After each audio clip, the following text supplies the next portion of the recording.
आज हम जिस घटना की बात कर रहे हैं वो सिर्फ एक अपराध की कहानी नहीं, बल्कि ये हमारे समय के उस कड़वे सच को सामने रखती है जहां कॉरपोरेट चमक, ब्रांड वैल्यू और बड़ी बड़ी मीटिंग्स के पीछे छिपी असुरक्षा अचानक एक लड़की की जिंदगी को हमेशा के लिए बदल देती है।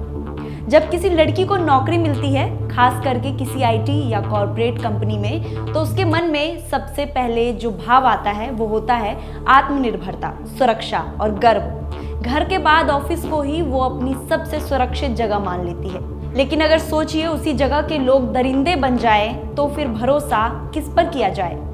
सवाल पूरे सिस्टम का है। क्या आज के समय में नौकरी पर जाना भी असुरक्षित होता जा रहा है?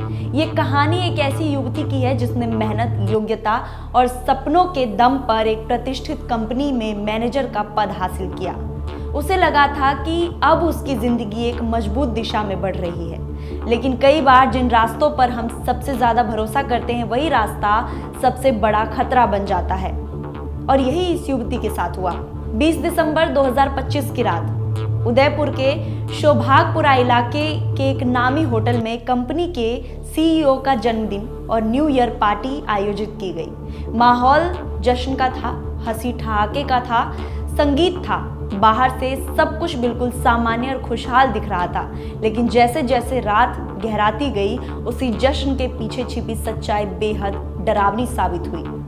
पीड़िता के मुताबिक पार्टी के बाद जब वो थकान और नशे की हालत में थी, तभी कंपनी की महिला एग्जीक्यूटिव हेड ने उससे आफ्टर पार्टी के लिए साथ चलने को कहा।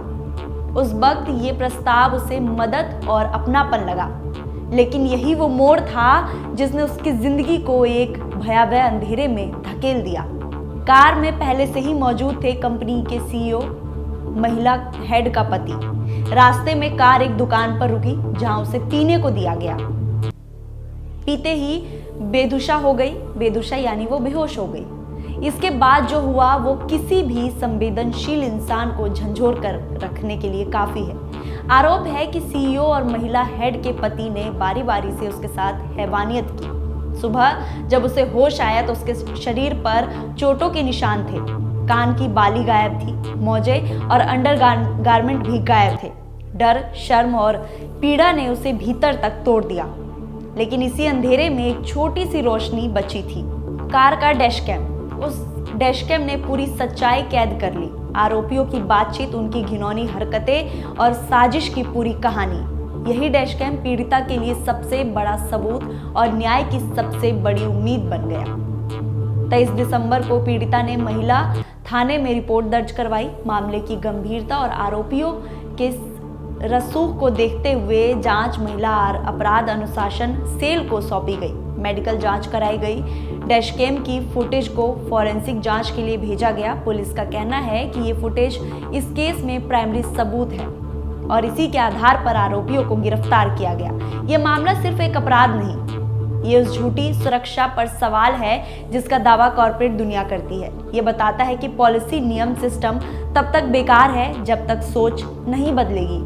हम अक्सर महिलाओं को कहते हैं, संभल कर रहो, ऐसी जगह मत जाओ, ऐसे लोगों पर भरोसा मत करो।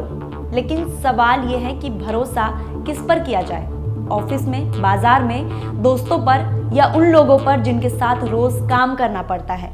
कई बार वही चेहरे जिन पर हम सबसे ज्यादा भरोसा करते हैं वही सबसे खतरनाक निकलते हैं। देश आजाद हो चुका है, लेकिन क्या महिलाएं सच में आजाद और सुरक्षित हैं? ये सवाल सिर्फ इस घटना तक सीमित नहीं है, ये पूरे समाज से पूछा जाना चाहिए। इस कहानी में दर्द भी है, लेकिन उम्मीद भी है। पीड़िता ने डर के आगे झुकने के बजाय सच का साथ दिया। डैशकैम ने उस सच को उजागर किया और उसकी हिम्मत ने यह साबित कर दिया कि अपराध चाहे कितना भी ताकतवर क्यों ना हो, सच और साहस के सामने उसे झुकना ही पड़ता है। यह मामला हमें झंझोड़ता है, सोचने पर मजबूर करता है और एक सवाल छोड़ जाता है। महिला सुरक्षा सिर्फ कानून से नहीं, सोच बदलने से आएगी। आपको क्या लगता है? अपनी राय कमेंट बॉक्स में हमें जरूर बताएं।